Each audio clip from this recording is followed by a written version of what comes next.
Move now back to our top story, and we've been focusing on how Johannesburg can become less reliant on Eskom, and Johannesburg has been looking to Cape Town. We know, of course, that Cape Town uses hydroelectricity generated by the massive Steenbras Dam, and that is why they're on stage 4 this evening of load shedding, while we are on stage 6. So Michael Sun, who's the MMC for Environment and Infrastructure here in Johannesburg, has just returned from a trip to Cape Town to speak to his colleagues about what they're doing. And Michael, before we were rudely interrupted by connectivity issues, you were saying that you were really warmly welcomed, spoke to people in Cape Town. What was the most important thing you learned that you think can be implemented here in Johannesburg regarding our power stability?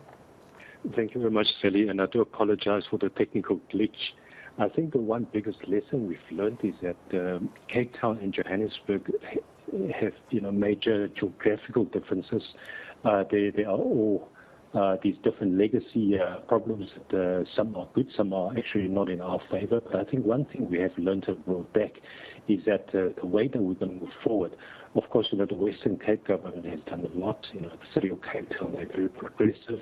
My meeting with the executive mayor of Cape Town, they've in fact, closing up on the tender of IPP supplies, which is very interesting. We certainly would then, go into these cooperative relationships with the city of Cape Town.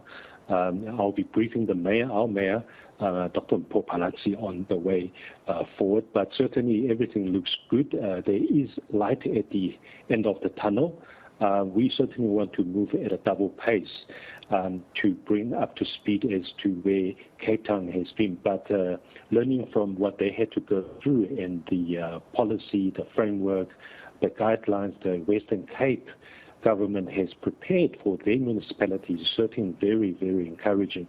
The one thing that we've also learned is that the Western Cape government has created a municipal energy resilient fund to aid and assist its municipalities to achieve this, getting away from the reliance of Eskom and go into, procuring more energy from the IPP. So something certainly positive that we want to learn and implement in the city of Johannesburg, of course, with a bit of adjustment to best suit our customers and residents in the city. Talk to me about the issue of, we know that the energy minister actually opened up for independent power up to 100 megawatts, which is quite significant.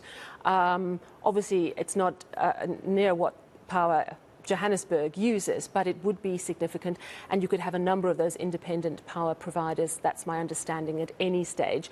How difficult is it going to be to get there? Because, even Minister Gordon last night said there's so much red tape to get through, and these issues have to be very carefully dealt with.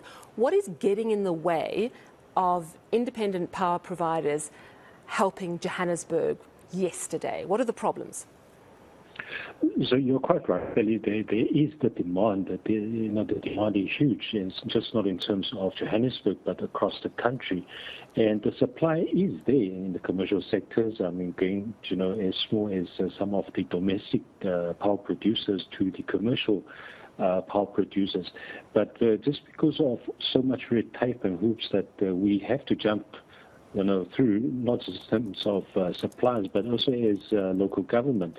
We need to now go engage with the national regulators, national government, to ask them to, for using a lack of a better word, to relax and focus on what is doable and what is workable for the municipalities. And certainly we want to ask them to do that as soon as possible.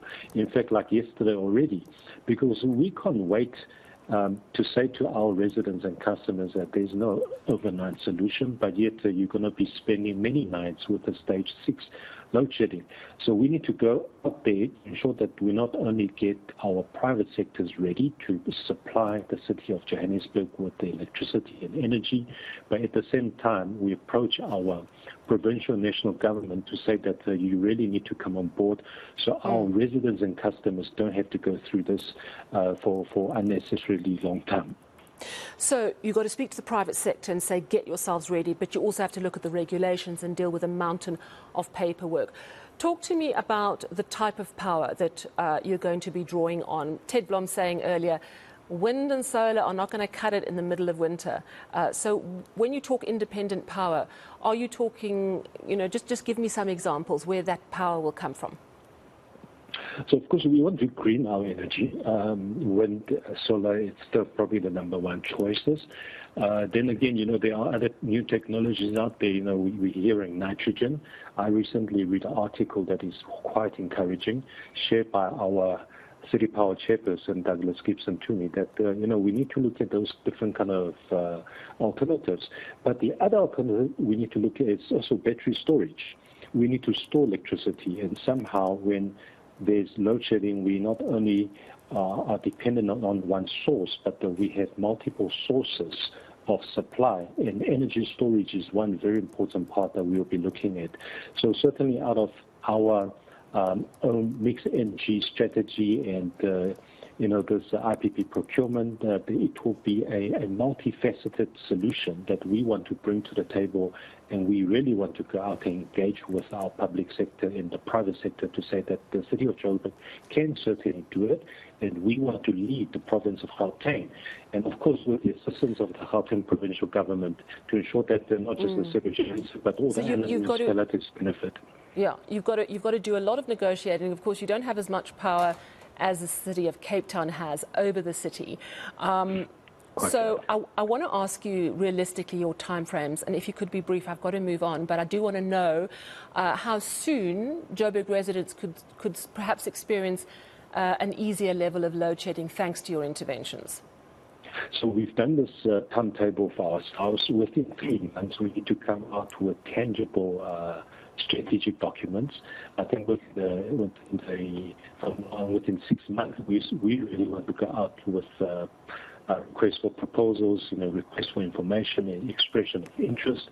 So let's say within the next 6 months, we'll really see some major movements going, and hopefully by the end of the year, we'll be able to start some of our projects to ensure that we start to procure independent power producers to the City of Joburg.